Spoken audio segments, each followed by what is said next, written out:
প্রবাস নিয়ে আপনার কোনো কথা আছে? হ্যাঁ, প্রবাস নিয়ে, কারণ আমি নতুন, আমার এক্সপিরিয়েন্স তেমন একটা নাই। তারপরেও আগে থেকে জানি, বাস আমি ৯ মাস হয়েছে আসছি। তো প্রবাসে যেটা আসছি আমরা, যেটা বাংলাদেশ থেকে দেখি ভাবি, সেটা অনেকই ব্যতিক্রম। কারণ এখানে এসে ভাবছিলাম যে আমি অনেক কিছু করব, এখানে ডেভেলপও করব বা ভালো কোনো জব করব বা চাকরি করব। হ্যাঁ, এখানে যে প্রেশানি, যে চাকরি পাওয়া যায় না, সাপ্লাই দেখা যাচ্ছে টাকা পয়সা নিয়ে ঘুরায় দেয় না ঠিক মতন, রিলিজ দেয় কয়েকদিন পরে, আবার দেখা গেছে বেতন দেয় না ঠিক মতন, কাজ পাওয়া যায় না। প্রচুর একটা প্রেশানি এখানে এসে ৫ লক্ষ টাকা খরচ করে। বর্তমানে ছুটিতে ওইরকম কোনো ভালো কোনো নাই। শুক্রবার নিয়ে কোনো কথা বলতে পারেন যে আজকে শুক্রবার? আর শুক্রবার বলতে যে মানুষ যতই ডিপ্রেশনে থাকে, একটা প্রবাসী যতটাই ডিপ্রেশনে থাকুক, যত কষ্টে থাকুক, ঠিক আছে, যতটা সিচুয়েশন খারাপ থাকুক, আজকে পবিত্র জুম্মার দিন শুক্রবার, সপ্তাহে এখানে বৃহস্পতিবার চাঁদ রাত থাকে। যারা বিশেষ করে ফ্রি বিষয়ে কাজ করে, আমরা যারা ফ্রি বিষয়ে আছি, কোনো মালিকানা না, তারা কিন্তু আসে যে শুক্রবারে কিন্তু আসে যে মাঠে জয় রয়েছে, যে দাম্বাম খোবারে যে লাক্সান পার্কে, এখানে কিন্তু এসে সবাই একত্রিত হইয়া, সম্মিলিত হইয়া খেলাধুলা করতেছে। ক্ষণিকের জন্য তাদের দুঃখ কষ্টটা, বেদনাটা যে ভুলে যায়, এটা কিন্তু খুবই একটা ভালো লাগে। মানুষের যে একটা মানসিক যে চাপ সৃষ্টি করে, সেটা কিন্তু এই খেলাধুলা, বিনোদন বা একসাথে সবাই হইলে, সম্মিলিত হলে, সেটা কিন্তু কিছুক্ষণের জন্য ভুলে থাকা যায়। মানে সবার মাইন্ড ফ্রেশ করার জন্য এই পার্কটা দেওয়া হয়েছে বা স্থির রাখা যায়।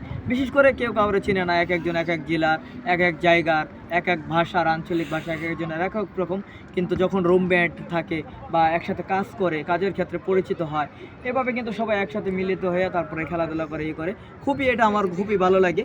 না, আমাদের দেশে থেকে কিছু মানুষ বলে যে প্রবাসে বলে অনেক সময়, আমাদের সময়টা কিভাবে কাটে? না, প্রবাসে এটা যারা বলে সেটা একবারে ভুল। প্রবাসীরা কখনো সময় পায় না, কারণ ডিউটিতে যাইতে হয়, ৪টা ৫টা ভোরে উঠতে হয়, কেউ ৬টা বাজে যায়, যাওয়ার পরে ৭টা বাজে আসে, কেউ ৮টা বাজে আসে রাত, কেউ ৯টা বাজে আসে, কেউ ৫টা বাজে আসে। আসার পরে গোসল টোসল করে, কারো রান্না থাকে, কারো থাকা লাগে, রান্না বান্না থাকে, ফ্রেশ ট্রেশ হতে অনেক সময় যায়। তারা দেখা যায় বাংলাদেশে ওইরকম ফ্যামিলির সাথে কথা হবে, সেই টাইমটাও পায় না, কারণ ফ্যামিলি ওখানে বাংলাদেশে ৯টা 10টা বাজে যায়, যারা যখন ডিউটি তখন আসে। আর ডিউটিতে যখন যাবে বাংলাদেশে 5টা 6টা বাজে ভোর, তাও ঘুমের থেকে ওঠে না।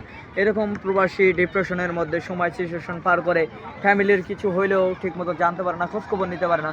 নিজে না খেয়ে থাকলেও একটা প্রবাসী ফ্যামিলিরে বলে না যে আমি খেয়ে আসি বা না খেয়ে আসি, তো না খেয়ে থাকলে বলে খেয়ে আসি। এরকমভাবে প্রবাসীর এক্সপিরিয়েন্স, প্রবাসী এইভাবে দিন, এভাবেই আমাদের জীবনযাপন চলে ভাই প্রবাসের।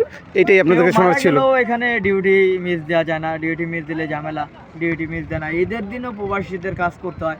একটা প্রবাসীর যে যন্ত্রণা একমাত্র প্রবাসীরাই বোঝে, তার ছাড়া কেউ বোঝে না। ফ্যামিলি বলো, কাজিন বলো, আত্মীয় স্বজন, ফ্রেন্ড সার্কেল, কেউ বলো, কেউ বলবে না, কেউ বুঝবে না একজন প্রবাসীর যন্ত্রণা।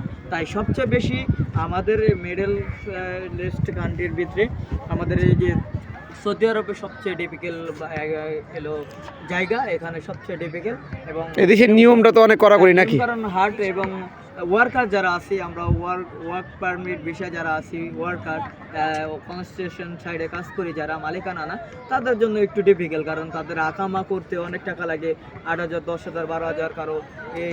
তারপরে দালাল ব্যবস্থা আছে, দালালের ফয়দা খায়, নানান ট্রাপ, এরকম ডিফিকাল্ট। এক কথায় বলতে গেলে সৌদি আরব অনেক ডিফিকাল্ট একটা দেশ, অনেক ডিফিকাল্ট একটা জিনিস। ওকে, ঠিক আছে, আল্লাহ হাফেজ।